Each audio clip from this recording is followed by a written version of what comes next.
Hey, good morning. I'm getting ready to go out and do some yard work because we have some company that might come by. They're coming to see the family, and I'm excited about that, see the babies. So anyway, I want to tell you that we had quite the event with the construction worker company. So they wanted to do a walkthrough, and the supervisor wanted to do a walkthrough and decided to bring a mediator to do that, and decided to bring the foreman of the crew, the one-man show.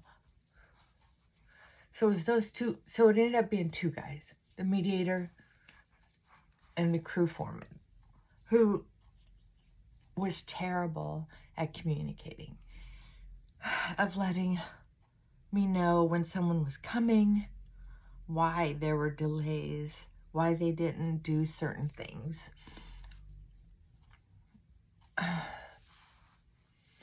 And then the guy who was doing the work was so nice, but then he didn't end up finishing the detail work. He's just like, okay, I got the tile work done.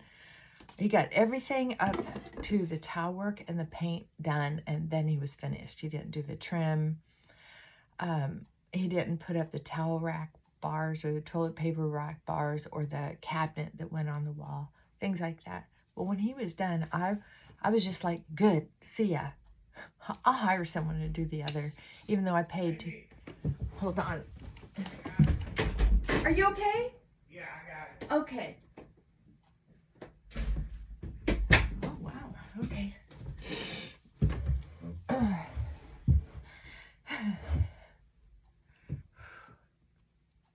So, I have to hustle up because it looks like I'm going to have a little help outside. I thought that just got canceled there for a second. But, okay, so I just want to tell you. So, he was saying, what were some of the problems? And I went through and told him about this hurry up and wait. How I was expecting them to come, and they didn't. Said they were going to come and didn't.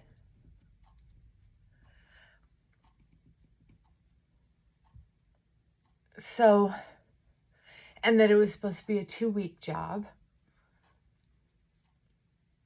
And if you take out the drying time, of course, it was 2 months, 2.5 weeks, 2 months, 3 weeks. And then it's taken them a week to come and do the walkthrough and take pictures, which I didn't even want them in the house again. I just felt so offended. And I felt like, it's kind of like when you're being taken advantage of in the moment, but you're too afraid to move because you don't know if it could get worse. When I was young, I didn't complain about food because I knew what people could be doing in the kitchen to your food. So it was kind of like that. I mean, on a scale of big to small, I just didn't want to make waves. And when he said he was finished, I was so glad. I didn't care if he finished the detail work. I just was like, okay, thank God it's over. That's how bad I felt about it, how invaded I felt in my own home day after day after day. And so he kept acting like, the mediator kept acting like, well, this isn't, unusual for construction work. And I said, so you're saying it's not unusual to say you're going to show up and then not show up? Day after day, week after week? Say you're going to show up for 2 hours and then leave? 2.5 hours and leave? You're telling me that's normal? And he was like, well, you said you've only been through it once. I've been through it 7 times. This is pretty normal. I said, it's not normal to lie. It's not normal to leave someone hanging. I said, I'm older. I've been in the military. I'm in mental health. I work with trauma. I mean, I was dropping all those bombs. But don't you know who I am? Kind of bullshit. I mean, I was losing my mind. I'm like, no, you're telling me it's normal to behave that way. I've been in lots of different circles. We don't behave that way. And he says, well, if you're going to yell at me, because I was intense like that, I'm going to leave. And I stood up and I said, I'm out of here. And I walked out of my own house. I walked out of my own house. To tell me it's normal to lie over and over again? Oh, no. Oh my God. I wish the whole thing had been on video. Would I be embarrassed about how I acted? Yes. I wish I would have had my negotiator hat on, but I felt like I was sitting there in front of my perpetrators. You know? I know they didn't arm me, but I felt held hostage and then gaslit. Like, oh no, you just keep everything plasticed up. No, you don't get to go outside and enjoy your patio. Well, we might need that area. So I had to kind of like walk like this through my own home day after day after day, and then be lied to about why it's taking so long. So yeah, I'm processing all this. And he had the guts because I was raising my voice. I wasn't yelling, babe. So the whole time, the crew of one supervisor was sitting there looking down like he was being scolded by mama or grandma. Scolded by grandma. That's what he looked like.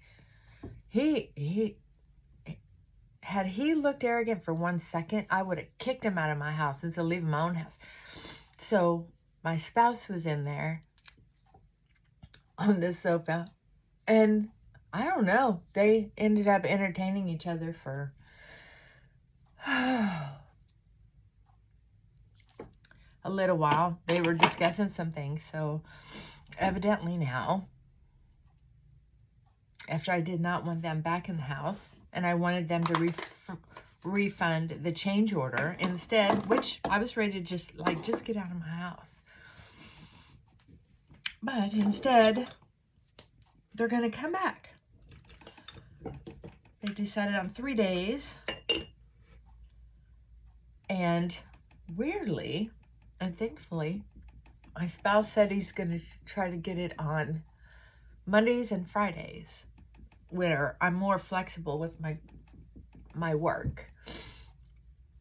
Tuesdays, Wednesdays, and Thursdays, I'm not flexible. I have to show up every day. Those are my tight end clients. Mondays and Fridays, it's like, well, if we cancel on each other, it's fine. We just hold that spot open, and it's my paperwork day. Paperwork days. Okay, so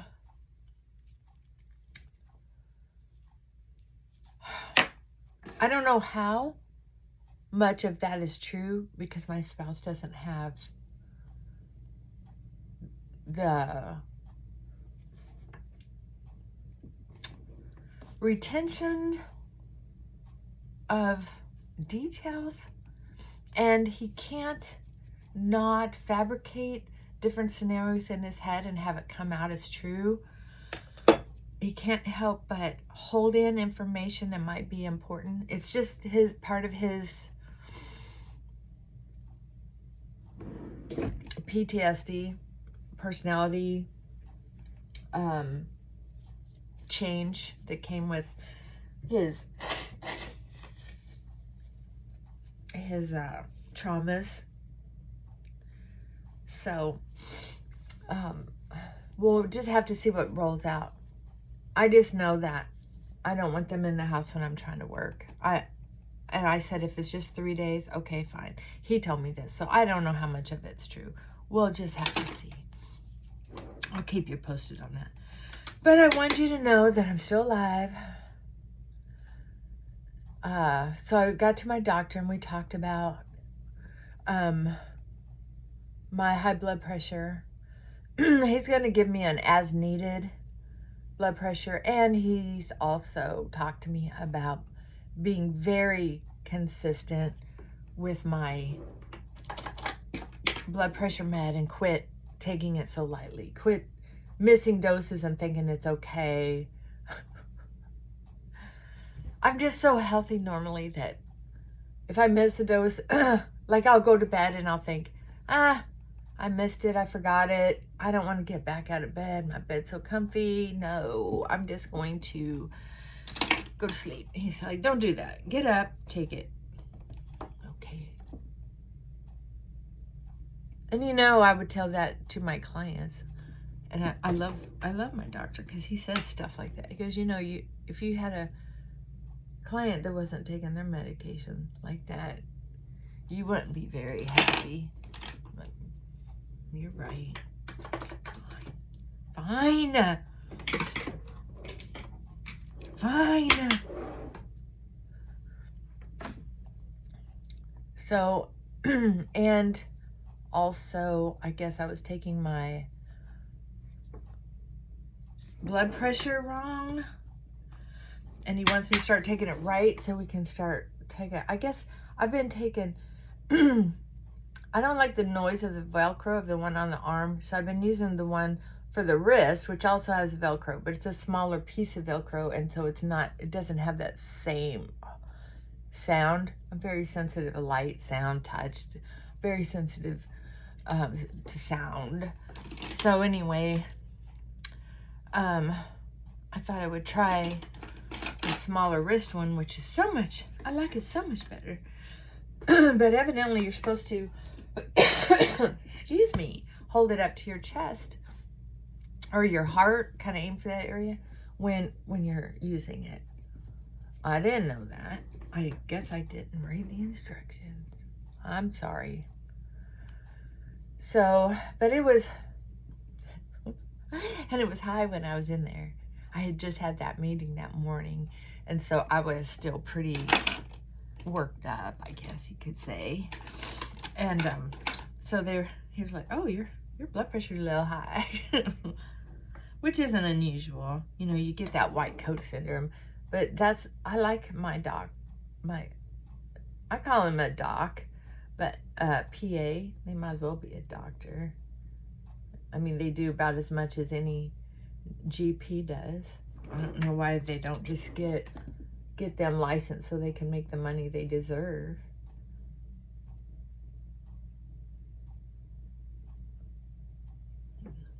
It's really not fair.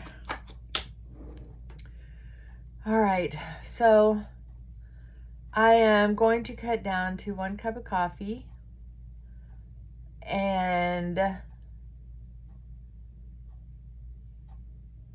quit drinking coffee in the afternoon just because I like it. I have plenty of tea. I have enough to open a small, get me started on a small tea bar. I have plenty of tea.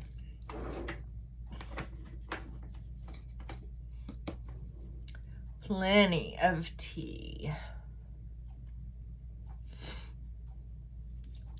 Yes, I'm doing all this to go work in my yard. Why? Because I need to feel a little better about myself. This ridiculous. So I've been spending the last couple of days moving things around. We had a housekeeper come in. They're coming again in another week just because I just feel like the house didn't end up getting very dusty or dirty from the construction. It was from not getting cleaned with all the dog hair going through all the time for 3 months. Because I wasn't going to clean up under that plastic and put the plastic back. I kept thinking, well, it's going to be over pretty soon. It's going to be over pretty soon. So, I know, I overdid it on the eyeliner look. Let's soften it up here a little bit. We'll just soften that up a little bit. There we go. So, yeah, cleaning, putting furniture back. Oh, yeah, because the furniture was all in different clusters, so they covered up with plastic. Yeah. So I have to work on getting over my anger, my resentment, because it's not worth it, right? Why put your own health in jeopardy to have the right to be mad? I have a right to be mad. He didn't listen to me have the right to be mad. He didn't commiserate with me. He just kept telling me, oh, well, that's just how, that's normal. Oh my God.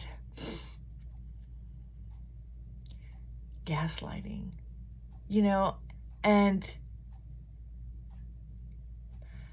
it may have triggered me, because a trigger is something where you just all of a sudden you're making a decision, obviously you're making a decision to behave a certain way, but it's like it triggered, it just happened. There was no premeditation at all. There wasn't that 3 seconds between the thought and the behavior. So that's something I know is against my religion, is gaslighting. Like, remember a few weeks ago when I told you I overreacted with one of my clients who I was disappointed we weren't where I really thought we were. I apologized, and I told her enough to let her know I wasn't just being condescending or trying to keep her as a client. I told her I have some stuff going on in my personal life with this contractor that is, to me, about honesty, and this, no put downs, but you were dishonest with me. You know, there's that lying by omission thing. And I'm not trying to be hard on you. I'm just saying there are repercussions when we engage in a relationship with someone and we're not clear and honest, when we don't have integrity with the conversation. You can have all the reasons you want, and so can they, for behaving the way they are, but the consequences are someone's taking the impact. I tried to say it softer than that, but I'm in a big hurry, and I've already been here almost 18 minutes. 20 minutes. It'll be 20 minutes here in 2.5 minutes. I sound like old farm girl. If it ain't done before 9, the day's over. You know?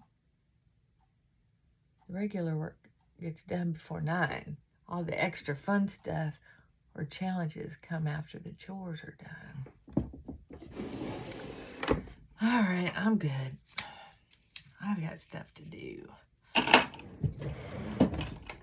All right, I love y'all. I hope that when I share stories like this, if you get challenged with people's behaviors, if you get challenged with having to look at your own temper tantrums, like I do,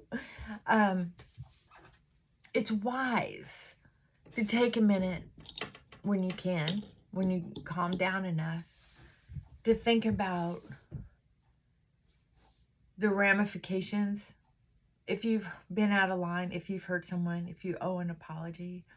And for me, I'd been sending emails and complaining enough that they had the opportunity to do something about this kind of behavior way before the end of the job, and then tell me it's normal. So this just happened. Yeah, day before yesterday.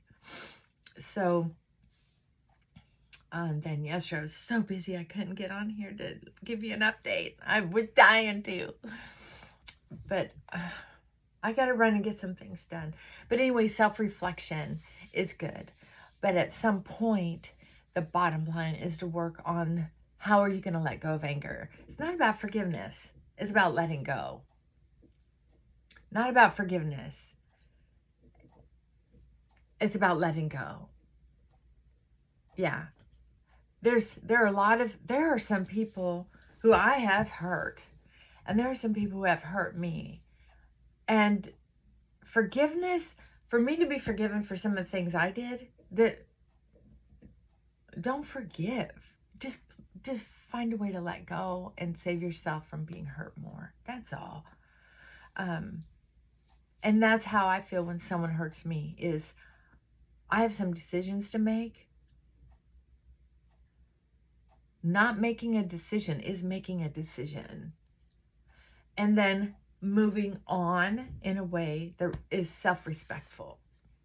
I don't know. I feel like I'm trying to share this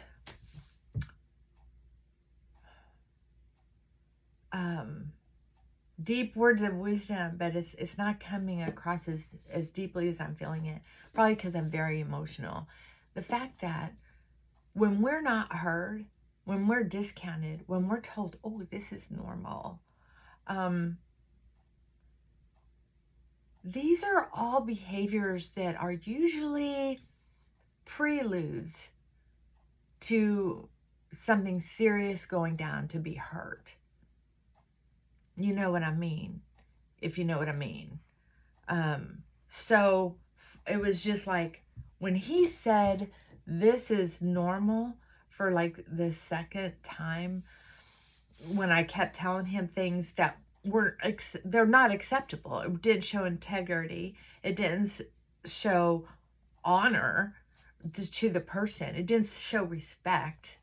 So that was my point. I was complaining about this happening and this happening and this happening when it came to scheduling and how long this has taken.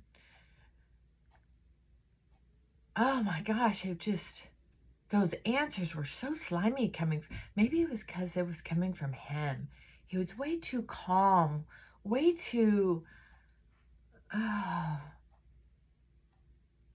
confident, calm and confident with what he was saying.